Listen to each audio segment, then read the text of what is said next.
Did you hear? Yeah, girl, what? Hey, girl, did you hear? No, tell me. Did you hear about baby reindeer? Yeah, Oh my gosh. and I want to talk about it. Let's. Hey guys, I'm Kristen. And I'm Jessica. Thanks for joining us today. We're going to dive into baby reindeer. Tell me what you think about it. So, Baby Reindeer is a limited series on Netflix right now. Yeah. It's in the top 10. It's been there for a while. It has. It's been lingering there for a few weeks now. I've watched it, and it's for a person who feels every bit of their emotions, it is an uncomfortable watch. It is very uncomfortable. Let me ask you, what did you think going, like, before you watched it, before you're like, I'm going to watch this, like, did you read, like, the little, the info, like, description of what it was about? Or did you know anything about it before you watched it? What got going me into Baby Reindeer was I heard about the main Martha character. Mm-hmm. The person in real life who she portrayed is suing. I saw that, actually. She's not happy. She's mad. She is mad, Martha. And she has got a lot of stories to tell you about it. So that's what really initially pulled me in, because I was curious as to, because they give you a little excerpt about how the story is about how she is essentially stalking this man, and he and his struggles with it, really. So I was curious to hear her story, because people who have that kind of compulsion to lie tend to do it all the time. Yeah, so it's very deep. To find the real Martha in person, to have her step up and say hi. Like, I'm here, guys. I don't like this, and here's why. And so then you begin to wonder, like, what's her story? I'm very curious. That's what pulled me into the first episode. Okay. So I had seen a lot of people talk. I saw it on my Netflix. I was like, that looks interesting. Maybe I'll watch it. Didn't really pull me in right away when I read the description. Right. Then a lot of people on my Facebook started talking about it. And I was like, all right, I'll watch it. Actually, we were flying out here last month, and I was like, I'm going to watch it on the plane. Perfect time to binge a show, right? Right. And as I'm watching this show, I'm thinking, oh my gosh, what is going on? Like, there was so much, so many layers going on, so many different, psycho, mental health traumas, a lot of deep rooted things going on there with multiple people, in the show. All the characters in the show. The show is very broad on all the subjects that it kind of touches. So I had no knowledge of what the show was about going into it. I just thought it was just going to be a weird psycho thriller about a crazy stalker. I had no clue what I was in for. Oh, that is an experience. So there were a couple times on the plane where I was trying to move my iPad, during some uncomfortable moments. I'm not watching this, but I'm watching this. Yeah. Because sometimes you can kind of see the people, in front, through the seat crack. Right. You can see what they're watching, or diagonally across the aisle. I peep all the time. What people are screen peeker? Oh yeah. Are you kidding me? I don't watch, but I'll be scoping out. Hell yeah. I'm not reading what she said, but I'm totally reading what she said. Yeah, tell me you don't do that. Come on. If I you're on a freaking plane. Well, I'm tall. It's just available to me. No. So funny. Okay, so as you're watching this show, right? What are you thinking? What are you feeling? I'm feeling embarrassed. Yeah. Honestly, there's a lot of I don't have a lot of direct connection with this story. I have had someone stalk me in my time, but it was never to that level. It was never anything serious. It essentially ended in my dad chasing him off our property. I had one of those. Yeah. So that's so funny. Armed. So it was more of a gentle persuasion to leave the situation. Yeah. Thanks, Dad. Yes. So everybody kind of goes through that experience already, right? So I've already had that once in my lifetime, right? So it's just an intense situation that everybody eventually or hopefully never eventually endures. So there's a little bit of a relation to that, but the show's so well done that it just kind of emotionally connects you in with that character. Right. So that you're seeing. Are you connecting to Donnie? Yeah. Okay. Because there's a lot of empathy for Donnie. Yeah, there is. Because I see that, Donnie's broken. Yeah. And so I'm trying to figure out why Donnie's broken. Right. And then you see his attachment to the attention from Martha, and you're like, oh no, bro, don't. You're like, do not go down that path. That's exactly it. Yeah. And so all the signs are blinking and he's just not. And you're trying to, like, you're empathizing with that situation, and you're trying not to, like, go too far with it, because you understand that, this is his situation. Right.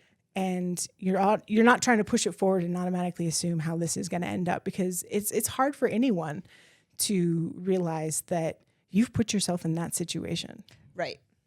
Now, do you mean that he put himself in the situation of being stalked? Like, do you think that he kind of like enabled Martha, or do you think that he had numerous times to kind of shut it down and do things differently? That's kind of the catch, right? Because you see that he does make the effort. He's like, no, we are friends. We are not taking this further to the point. But then there's like mixed signals. And so he almost, like you said, enables the situation to go further and deeper into what it evolved into. And unfortunately, she had the whole thing unlocked because she's a professional at this. She is, to me as a character, she seemed very, very smart and, very, typical, stereotypical traits of someone who is a stalker or a criminal in that sort of realm. Like, she, the show portrayed her to have, been in prison for doing that, and, serving jail time and doing it multiple times to all of these people. But then she still tries to portray this persona of being this big bad lawyer. Like, what is going on with all of that in there? Like, there's so much psychoanalyzing I was trying to do this entire time I was watching it. It was like so crazy for me. I was trying to like figure out like why, like what happened like to Martha to make her be this way, and what happened to Donnie to make him be this way. And then, as the show is going, there's other characters that are coming into it, like Donnie's girlfriend Terry, and then him experimenting, or not sure if he is trans or how, whatever, he's trying to figure out who he's identifying as sexually. Like, there's so much that goes way deep into all of that, like his experience of being so forth, and all of that is just so intense. It's so intense to watch, like, because people have experienced that in real life. Right. Like, that situation is unfortunately not probably uncommon. Way more than anyone gives credit to. We give it credit which to. Is insane to me. Right. It truly is, like, when you think about it, because I don't know. There's so many screwed up people out there, like, that are always trying to like prey on others. Yeah. Like, I feel like in a sense Martha was like preying on him. Right. On his weaknesses, right? She was. So like she was also like exploiting him. Yes. Yeah. Like, well, the entire time. There's a lot of going on in that show. That show is so intense. So like as you're watching it, it gets really intense, obviously, and it goes into some really difficult scenes to kind of watch. It was a little uncomfortable for me to watch some of the scenes, just because no one wants to see that happen to anybody, like, and in any sort of sexuality of any kind. I don't want to see that happen. I've seen that happen to my friend almost in real life. Like, to re-see it, it's like on a different, like, it kind of reminded me of that, and it's like, how, and then it makes you think, like, on the celebrity side of things, like, how many times does that happen? Like, on the artistic side, like, there's musicians, artists, anybody that's trying to do a creative thing, like he was, like being a comedian, and then he's being exploited. Yeah. And being and because he's thinking that he's with this guy that has all this faith in him, and not like with him in that relationship. Like, Right. he's saying that this is like a mentor to him, Right. you know? Right. And this guy is completely. I mean, he even Like- makes it a point in there that he takes a break from talking to him and he goes into a little bit of a downward spiral and says how he loved, or not how he loves, but how he liked how the character made him feel, how he made him feel confident, Right. how he made him feel strong, like how he made him feel as if he could achieve this dream that he was trying Right. to achieve, And right? as, you know, someone like being in, you know, when I had my band, you know, like we when you're in that type of industry and you're an artist or a creative of any kind and you're struggling to like make that big break, like everybody wants that big break, You're right? trying to find that influence. Yes, Yeah. like you're trying to find the person that's going to get you to the next step in the process or the journey or whatever. And so when you come in contact with your mentor or someone in a hierarchy like that, Yeah. and they're just grooming you for other reasons Someone along you the look up way, to. like Right. it happens a lot. That's insane to think And about. I mean, if you think about all the stuff that happened with Nickelodeon that came out recently, like Oh yeah. it made me think about that. Yep.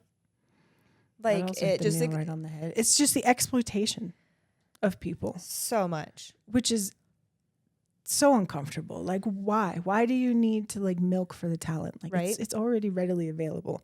Like, if you just treat people right, you'll get the result. Right? You don't have to do all that funny stuff. No, Like, there's no funny stuff necessary. We don't need any of that. It's not. It's not something that is really all that needed. No, not at all. No. How did you feel like when he bombed the comedy show and just like confessed everything? What was like kind of going through your head? Like, how did you feel about all of that? I was like, good for you.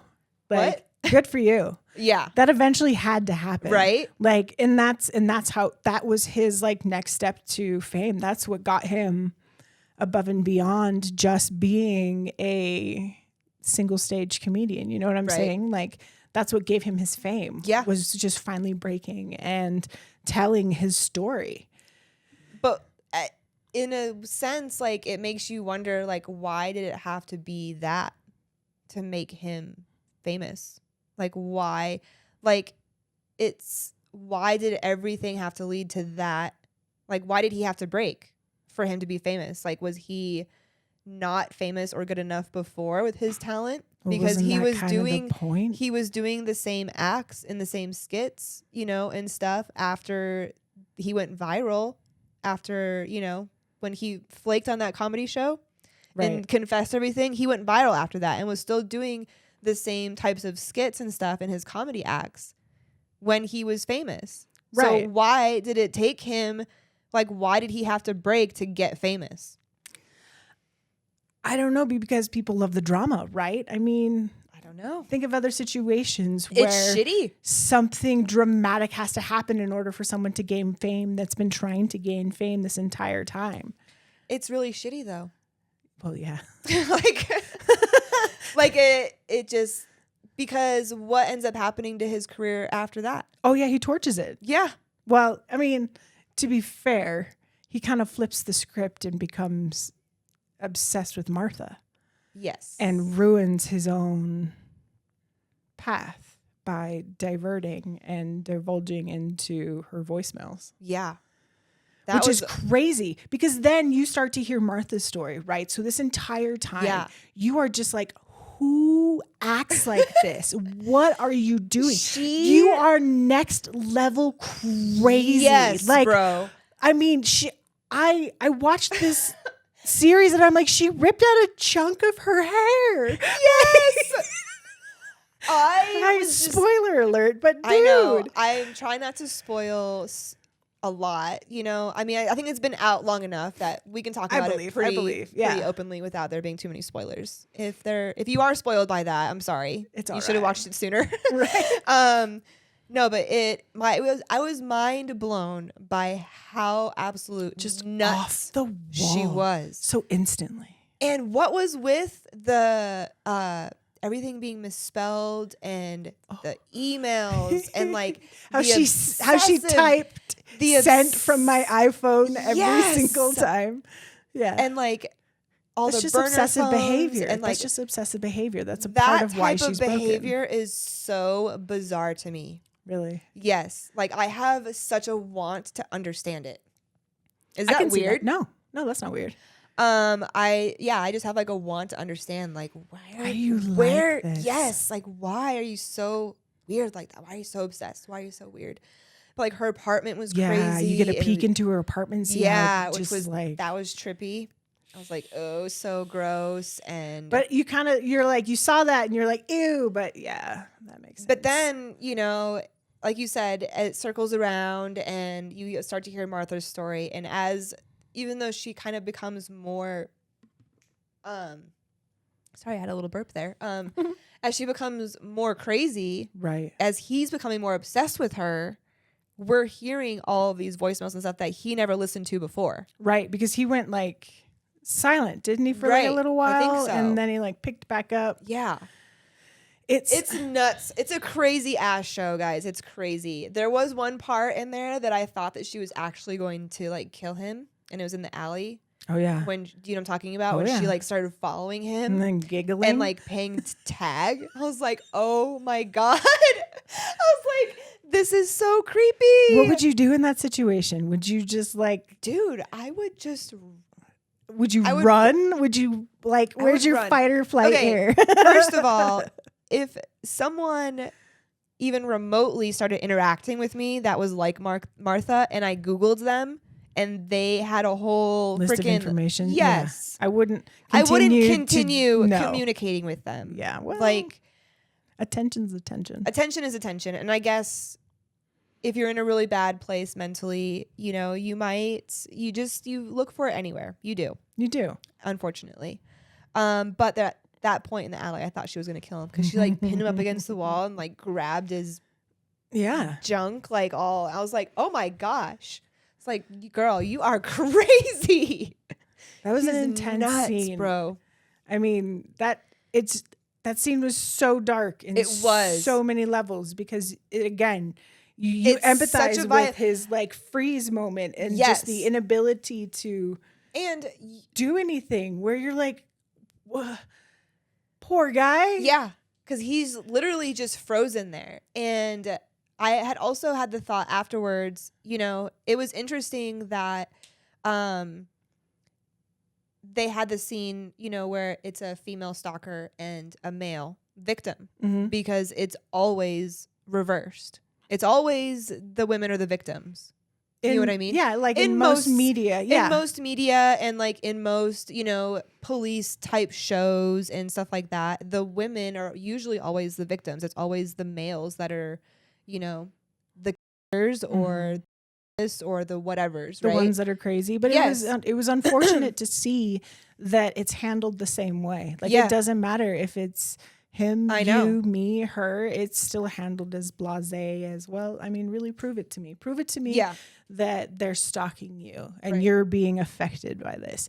And it's like in his situation, like, holy cow. Dude, like That's like next level stalker status, bro. but the ability to break yourself down to the situation of being able to tell someone, hey, I'm in a vulnerable situation and I need help is huge and hard. yeah, Like, very hard. I can't even, ugh. Yeah. I didn't know going into it that it was based on a true story either. Yeah, did you know the guy that did it, I think? Like No. the guy who acts in it that's his story, I believe. Oh, is it? I'll have to check my facts on that one. Yeah, double check your facts. We'll update you. Yeah, I didn't know that going into it until the end. Yeah. Actually, as I was kind of watching it, I had a feeling it was kind of going that route. Yeah. But yeah, there's a lot of layers there. I did actually watch it twice. I watched it on the plane out here again. Right. Because I knew we were going to talk about it and I wanted to have like a fresh same. viewpoint on it. And I have to say it was very difficult to watch the second time. I I watched it like 1.5 times. The first time I watched it, I wasn't really paying attention to what was actually going on. I missed a lot of like the on-screen content. Same. And then the second time I watched it, I was a lot more focused on it. Like I paid a lot more attention. And like you said, it was way more uncomfortable to watch the second time than it was the first time. It was, and I don't know if it's because like we knew like we kind of anticipated like some of those moments. Yeah, like what was coming. And the first time, obviously, we had no idea, and so we're trying to make sense of it and process what we're seeing. And there's so much to process as you're watching it. It's definitely a good binge-worthy show. I would highly recommend checking it out. It's worth the. So something I was thinking about earlier. You're going to laugh at this. I'm going to ask you a question, and then I'm going to give you a second to think about it while I tell you my answer to it. Okay. So what is something that you thought as a kid, and then you found out like later it's not true or whatever, right? Right. So mine was when I was probably like 6, I thought that when you were sick and you like touched people that they would get sick. So then I wouldn't be sick anymore. So like they're depleting your sick meter? In a sense. So you're just running around just infecting people? I would like purposefully. To get rid of your sickness? Yes. Like I really thought that if I was sick, if I like rubbed like stuff on me, like other people's things on me, or like if I was extra like huggy with my mom or like my friends or whatever, like playing at school and stuff and like touching my friends, like I thought that like if I touched them a lot that I wouldn't be sick anymore. And then I realized that was a 6-year-old thought. 6-year-old brain. You're just sitting there just, thank you, Cassandra. You're taking care of me today. So ridiculous. 4 days later, Cassandra's got a runny nose, stuffy head. Yes. Yeah, poor darling. I mean, in a sense, that does happen. It just doesn't happen in the same way that I thought handing it out. Like, I mean, if you're contagious and you're around someone, obviously, you know, you have the chance of getting sick. But you were getting extra huggy. Yeah, but I thought, like, that's great. Yeah. I mean, I'm happy that you've changed your mind on that one. That's funny. I would have to say that back when I was a kid, I thought you couldn't see out the windshield of your car if the map light was on. Oh my gosh. I thought it like completely blinded the driver. So I remember my mom would get so mad when I would turn that light on in the car. Right? Like you're just back there sitting, doing nothing because it's the back seat. Well, you've got nothing to do back there. But there's a button. As a kid, guess what are you going to do? I'm going to hit that button. Yes. And then it's like, no, you're going to kill us all. Like, I can't see. Now, as an adult, I understand. Right. It creates like a little bit of like backlight, which makes seeing like the depth of things at night a little harder. Yeah. I mean. However. Yeah. It doesn't go completely blank. Correct. So that was I thought that's how that worked, but no, that's so not funny. how that works. So funny. Oh my gosh. Little kid brains are so hilarious. I love that. Here's a funny quick story. When Jaden and Autumn were younger, Jaden was like 4 or 5 and Autumn was probably like 7 or 8. So they, you know, there's still like a pretty decent little gap there, even though like in maturity level of like the types of toys that they're playing with, right? Right. Like Autumn's kind of moved on from like dolls and stuff like that, right? And Jaden used to get really upset when Autumn wouldn't play with her. And so I would try to explain to her, like, you know, I'm sorry, like, I understand you're so upset, you know, and Autumn's not trying to make you upset, but like Autumn has big kid brain. And Jaden, your little kid brain, sometimes it's hard for bigger kids to come back down to little kid brain. To like understand. Right. And I'm like, do you see that side of it? Like, do you understand that perspective?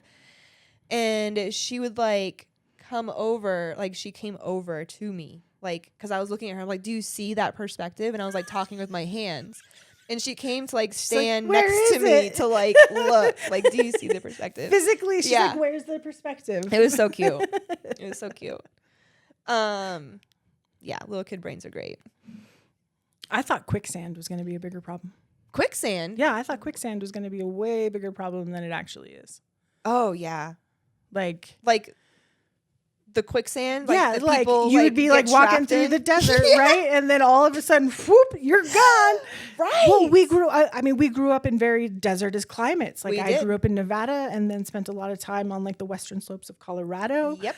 So like there's desert everywhere. And I was Yeah. afraid that one day I was just going to walk across a patch of sand and then just drop right into it. That's so funny. Obviously that's not how that works. No. So quicksand is not a problem. That's hilarious though. But like, we grew up in we're the same age. We grew up in the same generation, 90s cartoons, all that Yeah. stuff, right? There was quicksand in a lot of cartoons. Yeah, people were getting stuck all the time. All the time. Where does quicksand exist? Is quicksand a millennial?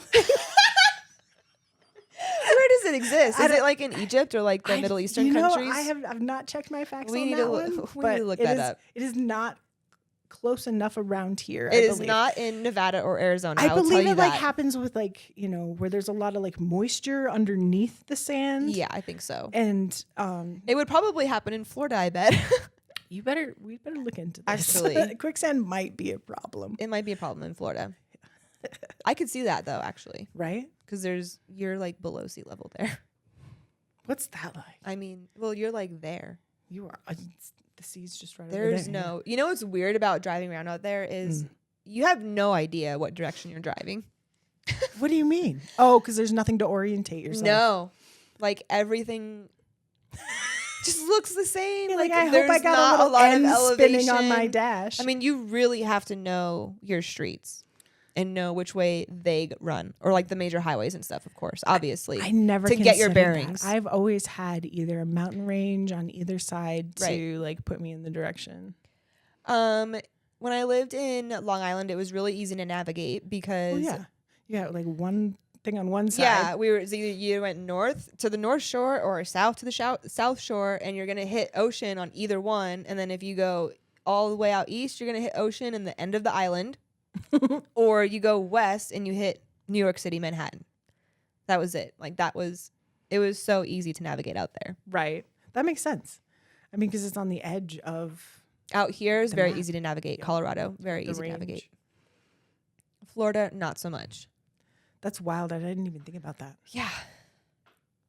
But remember, And the drivers out there suck ass.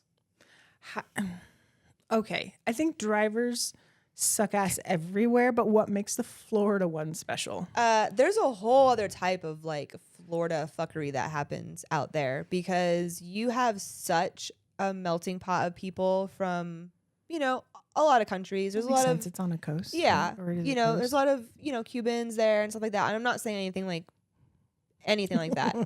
Nothing bad at all. I'm just saying there are a lot of Cubans and general people there from all over the freaking world. Let me Right. tell you that. Right.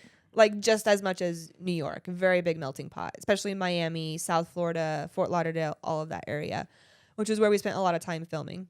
And driving around there is just insane. Like the speed limit's 65, which whatever, you drive 75. That seems like a normal range to drive, Right. right? It's the same out here. Those people, they're driving like 80, 90 miles an hour, like all the time. Keep up. Or no, I don't have a problem keeping up. The issue is that you have people that are driving that way that are not driving like cautiously or I see. very aware, Yeah. and they're like weaving in and out. So they're not like driving like assertive aggressively, like I'm in control. They're Like driving defensive driving. erratically. Yeah. You know? Yeah. Like they're going to cause an accident type driving. Like they're the ones that's going to cause the accident of somebody else. Right.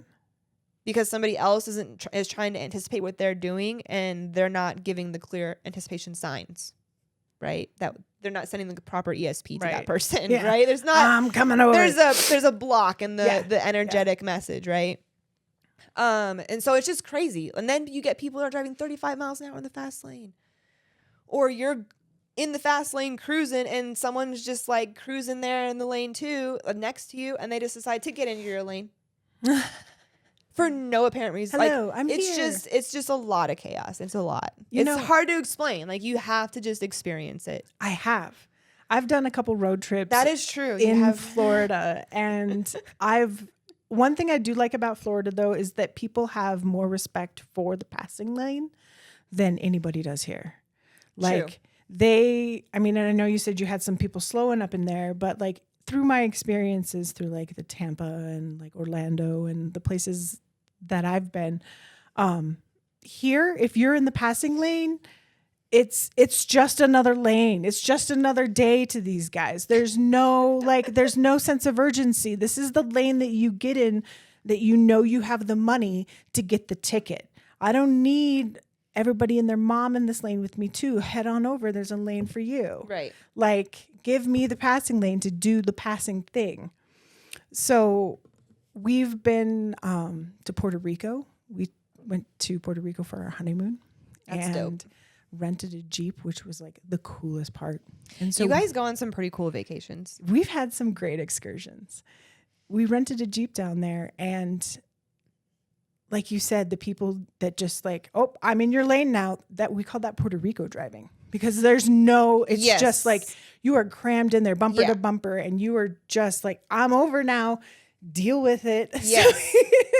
And you have to be like very defensive while you're driving, so that way you keep your bumper, he keeps his bumper, and we all keep going 85. Right. Like it's a dance for sure. It is a dance, and you have to be really good about trying to anticipate what other people are doing. Right. And especially, it's hard to do that when they are driving very erratically, because I feel I'm pretty good at anticipating people's intentions. Yeah, like I can tell usually when someone needs to get over whatever, right? I can usually figure out what's going on.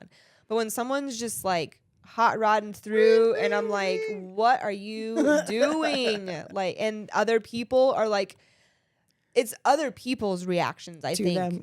To them. That's going to cause the accident. Exactly. Right. Exactly. Because then you have them panicking because they're like, what's going on? There's something on their brakes. Oh my God, this guy came out of nowhere. Yeah, they like turn and then crash, and it's a thing. That's intense. Yeah. What were you going to say? I didn't have anything next. No. I had this thought yesterday. Mm-hmm. Have you ever like chopped your hair off just like randomly? Like, there's a point usually like in every girl's story or life that they've chopped their hair off at one point in their life, maybe multiple times. Do you have a story for one of those moments? I went so when I moved from the Western Slope to Denver, I had natural hair, nice and long, didn't really do anything with it besides the normal sun-in and all of the terrible treatments that I could get a hold of at the drugstore. Right. While I was a teenager. So my uncle is a stylist for me up here. So he's been doing my hair forever. Right. And so I had long, beautiful hair. I decided to join in a little fashion show, and my hair was at the liberty of another stylist, and she took me from like past my shoulder length hair to an A-line bob. So I had short in the back and long in the front. Oh yeah. And so hold on, how old were you? I like 18, 19, 19, 20, somewhere in there. So still very like teenagery-ish. I think it was a part of like moving away from home. It was more of like a trying to transform sort of moment. Like it was an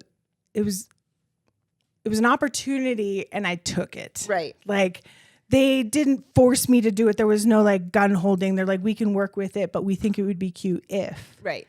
And I was like, you're like, all right, I'm feeling impulsive. Let's go. Yeah. So they chopped it, took a bunch of really cool pictures, and then it was red and blonde. Remember those 2000 chunky highlights? Oh, that we were talking about?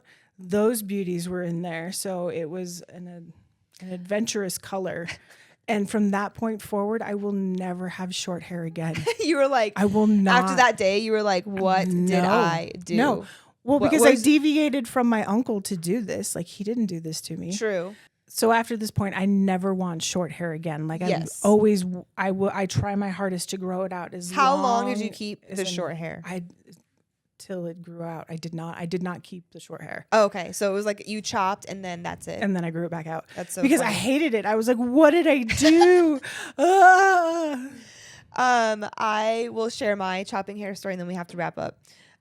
So mine was, I was much younger. I was in middle school And I was in middle school. I went through a lot of different stages. I was a gothic. I was a skater girl, like all the things. I was very much like skateboard chick through most of middle school. Yeah. Definitely hung out with most of the boys.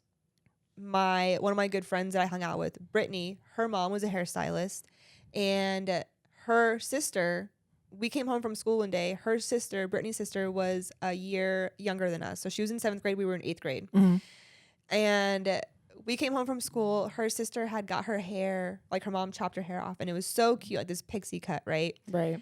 And then her mom was like, "Do you want to cut your hair?" And Brittany was like, "Yeah, like of course, like whatever." And then she asked me, and I was like, "Yeah." Like I didn't tell my parents at all. Oh no. I just went home with my hair chopped, With short hair. like pixie, like shaved up the back, and it was like angled like right above my ears, like coming down like longer this way, and like spiky. I can't imagine. I'm like trying to look in the camera so I can see. Right. I'll find a picture. I'll put myself out there like that. Girl. I'll do it. If you, I will have to see if I you can find a find picture, one. I No, I have pictures. think- I will find one. I will find one. It was horrible, and like the way that I styled it was horrible. Like back then, ironically, I had bangs. I've not always had bangs. I grow them and cut them all the time, but during that time, I had bangs, and they were like really thin, like really Just tiny, wispy. tiny, really thin bangs. And I used to put so much gel in my hair and like slick it over to the side that it was like so hard. And like I don't know what I was going through at that time. It was an impulsive decision. Yeah, well. But my parents were so shocked when I came home with all my hair chopped off. They were like, "What happened?" Oh, where did it go from? They like, did you have it? Like, where was it? How long was your hair before you chopped it? It was like a shoulders. Oh, geez. Yeah, it was like shoulders. So I just went like, and afterwards, I hated it, but like loved it at the same time. And I continued to rock the hairstyle for like a solid like year after that. You kept it. I kept it. Wow. And Way then to embrace the change. I started to grow it out like as I like over the summer of 8th grade going into high school because no. And you know what? My little middle school boyfriend I had at the time broke up with me when I showed up to school With all the your next hair day with chopped all my off? hair chopped off. Oops. Sorry. Sorry, not sorry. Oopsies. Anyway, guys, that is it for today. Thank you so much for joining us. We hope you enjoyed our crazy chit chat about baby reindeer. Definitely go check it out. We'd love to hear what you guys have to say about it. And if you have seen it, comment below. Let us know your thoughts. We will totally interact with you guys if you share your thoughts about it. Share your thoughts about it. If I could speak right, that'd be great. We will hopefully get you guys next weekend. Jessica, what do you have to say? Thanks for showing up. If you have something that you thought as a kid was true as a kid but is not true now, let us know. And we'll see you next week. See ya. Bye. Girl, did you hear? Nah, girl, what?